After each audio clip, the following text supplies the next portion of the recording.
Hello, welcome to The Guide Show. It is Tuesday, October the 12th. I'm Michael Adato. I'm here with Doug Anderson. Today we're talking about a documentary on SBS One tonight, Virtual JFK. Douglas. Look, there's a thing, retrospection is a wonderful thing. You can go back over history and get it in order. Once it's all passed and wrapped up, and you can rewrite it and you can do lots of things with it.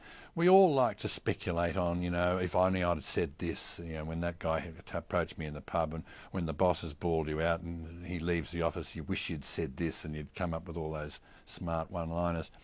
This is a program that postulates what might have happened to the war in Vietnam had John F. Kennedy not been, had his head removed by Lee Harvey Oswald on November the 22nd, 1963. He was a president known for his non-combative stance when it comes to big wars. He didn't like to engage in war, being a war veteran himself, with a bad back as a result of it.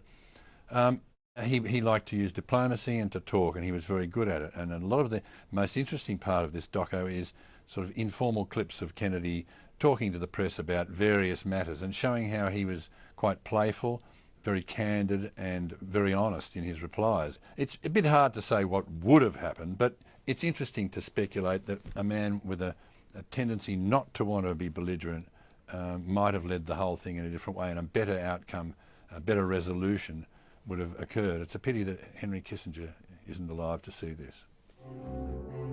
Does it matter who's president on issues of war and peace? Can a president make a decisive difference in matters of war and peace?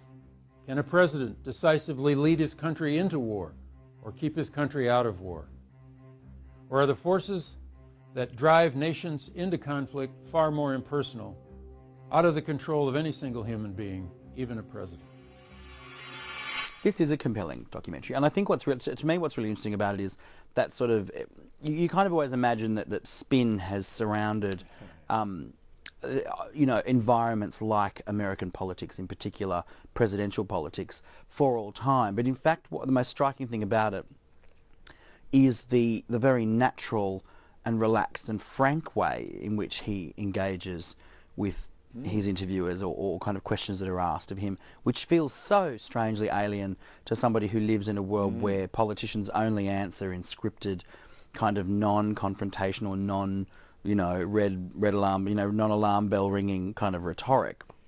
That's really jarring, and it's kind of lovely to kind of imagine politics in a kind of a truer, better way. Whereas I think if it does anything, it kind of brings home the fact that we live in a fairly ordinary political universe now, where it's so heavily manipulated that it's for all intents and purposes largely a useless process. That's really, really interesting. But he's just such a striking figure, and he's so charismatic, and you get a really interesting sense of why he was an extraordinarily successful politician, and perhaps to some extent why he was a perceived threat to certain quarters within that world. And now we're learning from the new book by the Watergate guy that Obama has very little chance of telling the military what to do. He's virtually got to do what they say. That would never have happened back in '63.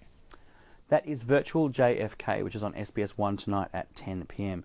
If you also have time, Benidorm is on 7/2 at 8:45, and Artscape is on ABC One at 10:05. We'll see you tomorrow.